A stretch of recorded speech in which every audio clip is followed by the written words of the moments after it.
Why? Because, again, many of our airlines died because of corruption and mismanagement. But this is something that thinkers can really suggest.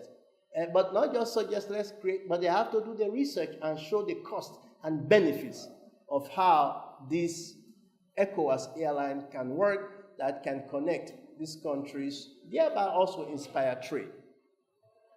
And then there's internationalization. We have so much duplication. All of the ECOWAS countries are members of so many organizations. And sometimes all of them have offices in the main capitals of this organization. What resource do we throw away? Why can't we have one ECOWAS representation in all of these that can really represent the interest of all these countries? These things are very expensive. Maintaining offices and embassies is not a cheap thing. And it's really resource draining. How then can a program like MARA come up with a template, come up with ways? If not even one, how can they say, well, we have all these organizations. These are suggestions we can make, that we can have different countries. Let's say Cabo Verde represent the whole of ECOWAS in IGAD. Ghana represent the whole of ECOWAS here. So it's not like one country is going to have all these great, but every country can represent the whole family inside of this thing, rather than this duplication of resources that really is a waste in the taxpayers' coffers. And then we have refugee clusters. Fortunately now the numbers are less because there are less wars, but there are still other countries that struggle with refugees, both economic and war-related refugees. And again, most of the time, the way they are treated or addressed are never synchronized. Everybody has their own way of treating refugees. Everybody has their own agenda. Some countries have even become refugee-sending countries because it's the most important thing for them to do as opposed to accept it. And these are things we need to address. Health, of course, we are terrible. Almost every country spends so less amount of money on the health systems. Liberia does a little better because they get a lot of money from the US in terms of their health, because it was a colony, so to speak, of the US. But most of our countries have. We have to come up with better ways to treat our people, because without health, there's no wealth. Because no matter how rich you are, if you're sick tomorrow, you got to spend all this money paying doctors, paying medical bills, you become poor. And we have to see that in terms of productivity too. An unhealthy population cannot be productive.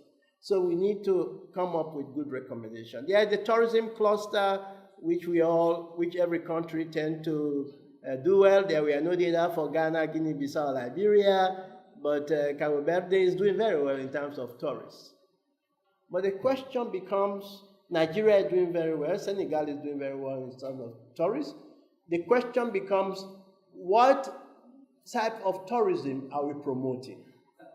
And how do this tourism bring the sort of resources we really need from tourism? And I'm not going to get into the politics of it because I'll get into trouble of what some of this tourism have cost some of our people and our cultural ways of life. So we'll leave that alone. But this is a place that this investigation. There's the religious cluster. We are very blessed, and I always make the point in the US when they say we have a religious problem in Nigeria, I say, hey, hold it right there. You don't have a religious problem in Nigeria. You have a religious problem in a small area of Nigeria. If you have a religious problem in Nigeria, the whole country will die tomorrow. The only country that has a non-large Muslim population, almost all the countries in the ECOWAS region, the majority of the population is Muslims. The only country that bucks the trend is Cabo Verde, with 77.3% Catholics. And then there's one country that have the majority are indigenous beliefs, that is Togo. But all the rest are Muslim-dominated societies. Even though you've had the majority as Roman Catholics in Cabo Verde, as far as I know, I've never seen one person kill another person in Cabo Verde because of religion. Why? Because tolerance is really taught in these religious beliefs. And most of the people who use religion for their selfish ends in Nigeria have nothing to do with religion. It has more to do with politics than it does with religion.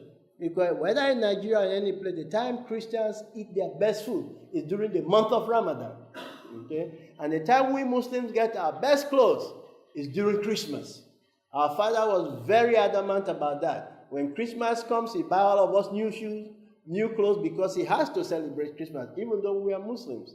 And of course, some of you know that I'm a Muslim, but I attended a Roman Catholic school, and I was an altar boy when I was young, because I was very good in the Holy Bible.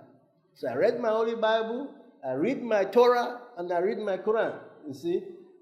And the more you read, you begin to see the reason why we have problem is that we put blinders. But the revelations are much, much, much more similar than they are different. Why? Because they all originate from the one father, who is what? Abraham. And as the Egyptian, Ethiopian, the first church, Coptic church, tells us in the Giz, the word is not Abram, as Judaism misinterpreted it, but it was Abraham, and they were able to prove this mathematically. So again, those of us who are Christians have to go back and start reading very carefully the Giz scriptures, which are the first original scripture of the Bible, so that we can see where sometimes some of our denominations interpret things differently. We as scholars owes us to do these things.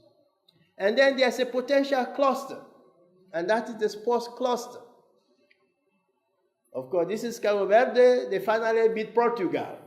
And everybody was dancing, you, right? Cabo Verde beat Portugal. Everybody was celebrating. Well, what is the problem? This is the lesson. In 1959, this is the picture of the French soccer team. 100% white. Right? By 2008, the French soccer team is now what? 100% black, with Senegalese, Malians, and they were now all black. And what is the reason for that? Climate change.